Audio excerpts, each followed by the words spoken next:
Tá aqui, ó, o molde de carta para eu entrar para ser professor da USP. Professor, claro, isso aqui é só uma brincadeira, né? O tema que a gente quer conversar hoje é sobre essas cartas de recomendação na USP. É claro que eu fiz uma brincadeira aqui, muito somente, obviamente, para apresentar o tema, mas o que foi que aconteceu? Nós tivemos esse concurso da USP, né, para professor, e a grande pergunta é: isso aqui é mérito ou isso aqui ofende a impessoalidade? Ou seja, as cartas de ministros do Supremo e também do STJ, né, que acabam sendo utilizadas num concurso acadêmico, ela é quando a excelência intelectual ela encontra o direito administrativo. Bom, queridos amigos, eu me chamo Felipe Duque e eu estou aqui para hoje repercutir um assunto que dividiu o meio acadêmico jurídico, que é o uso de cartas de recomendação por parte de ministros, seja do STJ, do STF, para um concurso público para professor da USP. E esse episódio, em síntese, ele nos coloca diante de uma questão fundamental no direito administrativo contemporâneo, que é como equilibrar a busca pela excelência acadêmica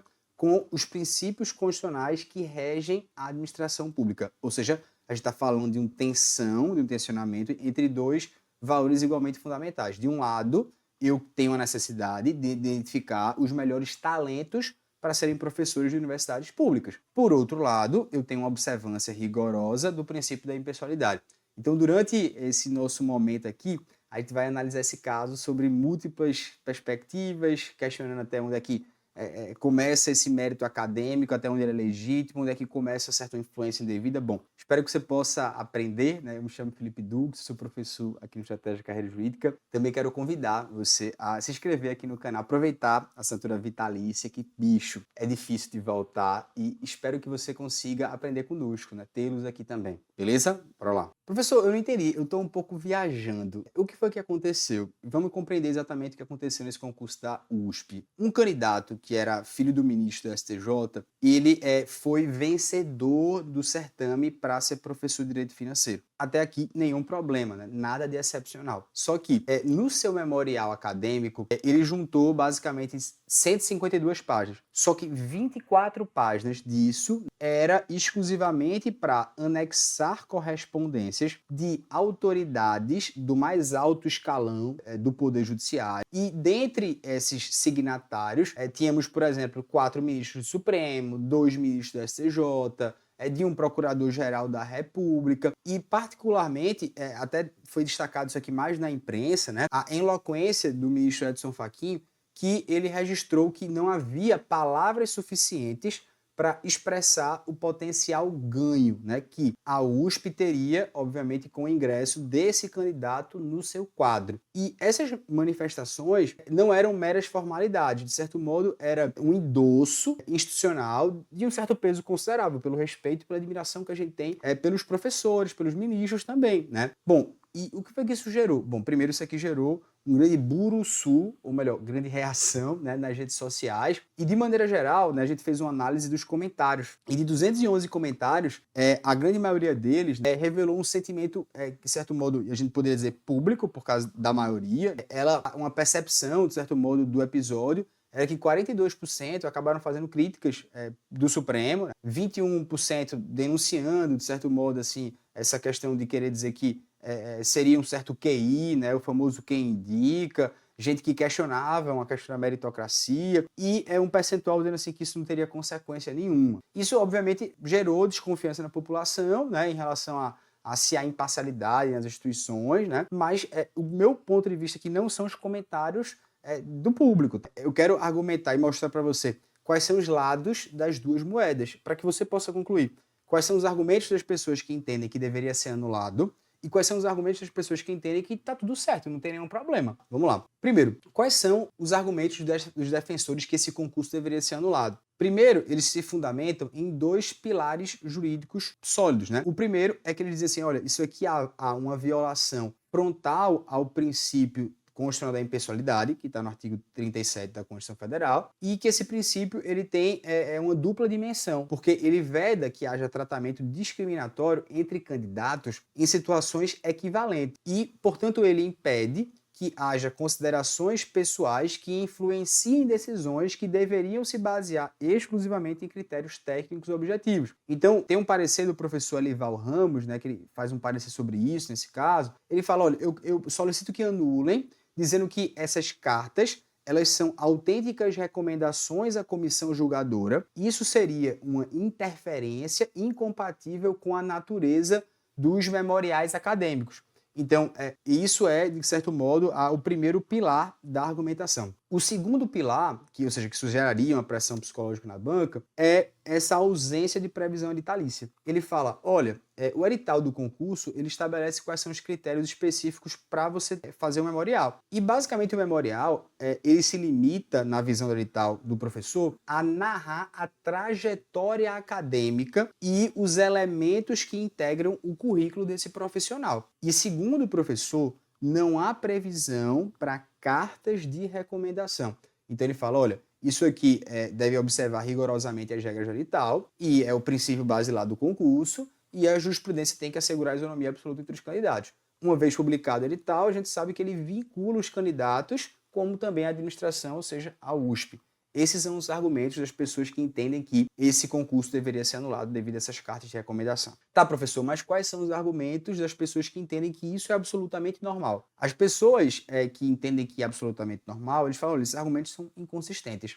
Por quê? Primeiro, os memoriais acadêmicos, eles são tradicionais e, no fundo, eles contemplam uma avaliação qualitativa da produção intelectual dessa pessoa. Não é apenas você quantificar essa pessoa de maneira objetiva, ou seja, essa avaliação acadêmica, ela tem uma especificidade que distingue do concurso administrativo tradicional. Ou seja, enquanto os certames burocráticos, eles podem se basear num critério integramente quantitativo, ou seja, de quantas coisas a pessoa produziu. O que a gente chama de excelência intelectual, ele demanda um critério chamado qualitativo. E esse critério qualitativo, ele transcende a quantidade de publicações, a quantidade de artigos que essa pessoa fez. Não é contar. Então, é como se as cartas de recomendação, elas, inclusive, na opinião das pessoas que entendem que é normal, ela é uma prática altamente consolidada no meio acadêmico, inclusive internacional.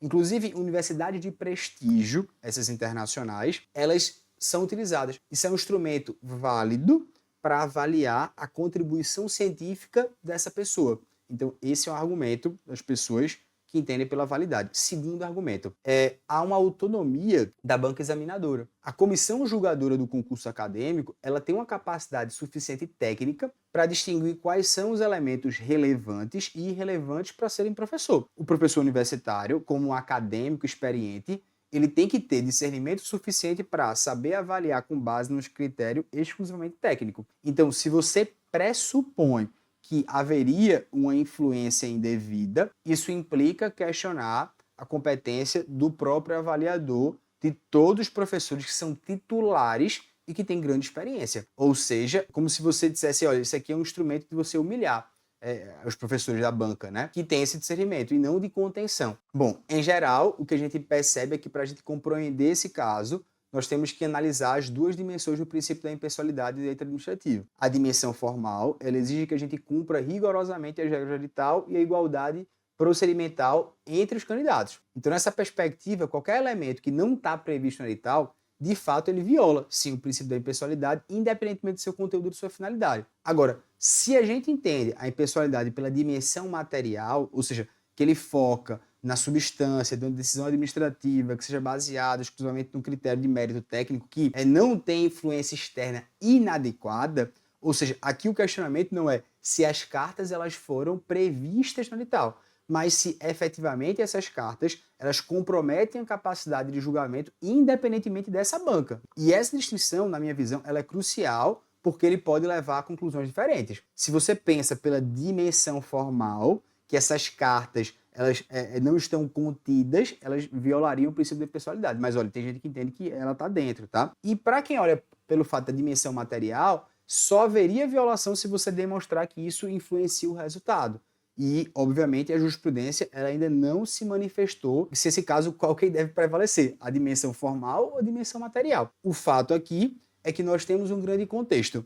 Isso envolve uma certa tradição acadêmica. No Brasil, nós temos esses concursos que você quer combater, obviamente, esse reflexo nosso de patrimonialismo, de combater certa clientela, né? Essa tradição, obviamente, ela tem que ter regras e procedimentos rígidos e claros para você quantificar. Por outro lado, as universidades internacionais, elas usam isso. Harvard, Oxford, Cambridge, elas utilizam essas manifestações de apoio para identificar esses candidatos que são excepcionais. E essas instituições, elas confiam na capacidade, claro, da sua comissão de avaliar esse candidato. Então, a gente tem aqui um grande tensionamento. Eu tenho que manter essa certa rigidez formal, que garante transparência, mas também que pode limitar esses talentos excepcionais, ou a gente deve flexibilizar essa parte acadêmica internacional que permite você avaliar de maneira mais refinada com medo de abrir espaço para influências inadequadas. Bom, não existe uma resposta simples, isso é fato. O caso da USP, ele reforça que a gente deve se questionar se a nossa obsessão pela forma, ela